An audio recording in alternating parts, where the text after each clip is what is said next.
Hey everyone, it's Nate here with Element Van Life. So I wanted to do a video discussing a little bit about the legality, I guess, of living in the element, and then also how I handle police encounters when they come up, and encounters with the dreaded knock on the window and things like that. I haven't really done a video about this yet. I know I've touched on it a little bit in Q&A videos, but figured it would be a good thing to make a dedicated video about that I wanted to share with y'all.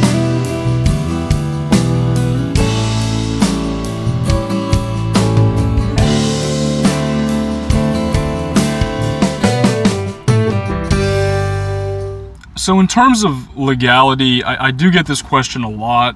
You know, is it legal to do what you're doing? Is it actually legal to sleep in your vehicle? And here in the United States, I think the short answer to that is yes. But the long answer is that in a lot of cities, there are local ordinances and local laws that prohibit people from doing so. In California, for example, there was laws against it for a very long time, and then I believe in 2014 and then recently in 2016, the Supreme Court of California overruled the ruling against sleeping in your vehicle because they said that it discriminated against people who were poor and people who were homeless and couldn't afford to pay rent. And it ultimately is not now illegal to sleep in your vehicle. That being said, there are still a lot of laws. There's laws against having RVs parked on the street. There's laws against parking in the same area for more than 72 hours straight at a time. So, and a lot of people will ask why I change up my spots so frequently at night. And I think that that's probably part of your answer, is that if you stay in the same area for more than a short period of time, you're more susceptible to being either harassed by local neighbors or having the police called on you by local neighbors, or just, breaking the rules in general. So that's kind of where that is. But as a short answer overall, I haven't really had too many troubles, and I think that if you stay under the radar and you're respectful, and you move on from your spots and you don't leave a mess or anything behind and don't cause any trouble for neighbors, for the most part, you shouldn't have too many troubles in most places in the United States. So in general, I really haven't had too many problems with police departments or any sort of situations over the last year that I've been living in the element. One particular issue that I had was with a police department in Carmel by the Sea. It's a very wealthy Central California city. I didn't realize how wealthy it was at the time, but when I was there, I just parked on the side of the street, and I made a video about this. I'm sure some of you guys know the story. I'll put a link to the video at the end of this video here. But really what happened is I was just, I was in this wealthy area, and a police officer noticed that I had surfboards on my roof, thought that was a little strange, and then upon looking further realized that there was some condensation just a little bit on the front windshield, and that's kind of what gave me away. And he was very awesome. He was very, very polite and nice, and he just kind of pushed me on to the basically pointed me in the right direction of where I could go. It was a local Target that allowed RVers to park overnight in, so didn't really have any issues after that. But that's really the only time I've dealt with a police department. So that being said, there have been a couple of other times where I've still received knocks in the middle of the night, and it just hasn't ended up being a police department, but instead a security guard or just some random person knocking on my windows. So when that happens, obviously you're going to wake up. You hear that knock, it's loud, you're basically in a glass box, like you're going to wake up pretty quickly. Even if I have my fan running full blast for some white noise, it's pretty easy, and it wakes me up right away. My first reaction is to not move. I want to, before anything else, try to figure out who the heck is trying to knock on my window at 2 or 3 o'clock in the morning, and who it is that would be doing that.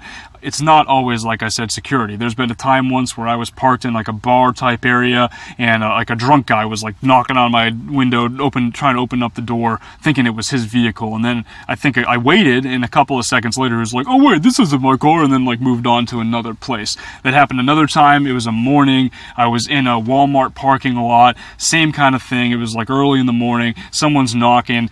They knocked a couple of times. I waited, didn't move, and then they just walked away and left. I think it was just a random person knocking on windows. It might have been someone who worked there, who was going in for their shift, and just knocking on my window for some reason because they knew that there was someone in there. I thought I overheard him say something about that, but regardless, he wasn't a police officer and he wasn't a security guard, because normally if they are one of those two things, they're going to be very, very persistent, especially if you're in like a parking lot or something like that and the security guard's trying to get you out because there's no overnight parking and you just didn't realize it, which happened once to me before. In those situations, when I can define that it is a security guard or it is a police officer who is persistently knocking on the window. Also, you look outside, my window, and I can actually see the blue lights flashing or the yellow light, a security truck, a security SUV parked right next to me. I see a security guard with a flashlight looking in. Obviously, in those cases, I'm going to comply with the officer. I'm going to, I'll yell normally in this situation the couple of times that it's happened. I'll say, just give me 1 second, sir. I just need to break everything down. I'll be out in just a second. Normally, I have to like throw a shirt on because it's the times that it's happened. It's been warm in the summertime, and then I have to break down the bed a little bit so that I can get to the front seat and make my way out of the vehicle. When I do so, I'll speak to the officer. I'll be very, very respectful with him or her, and obviously, just in show respect. Normally, at least the times that I've had this encounter, the officer or the security guard has been incredibly respectful back to me. They've even given me suggestions of places that I can go to be safe for the rest of the night and things like that, and it's always worked out. Obviously, there's going to be rude and mean cops as well that I might have to deal with at some point who are having a late night and just aren't really happy, or maybe having a bad night or something like that. And even in those situations, I'm going to be respectful to them and just tell them that I'll do whatever they need me to do to get out of their way and to go somewhere else. It's not really ideal, but it's just kind of part of van life. It's something that will happen occasionally here and there. For me, like I said, I've been fortunate. It's only happened a couple of times, but it's it is what it is. I hope this video helps for you guys, in terms of dealing with that. It took me a long time to get that knock, that dreaded first knock. I think it was like 6 months before anyone even really knocked on my vehicle, aside from maybe that drunk guy that I was talking about earlier.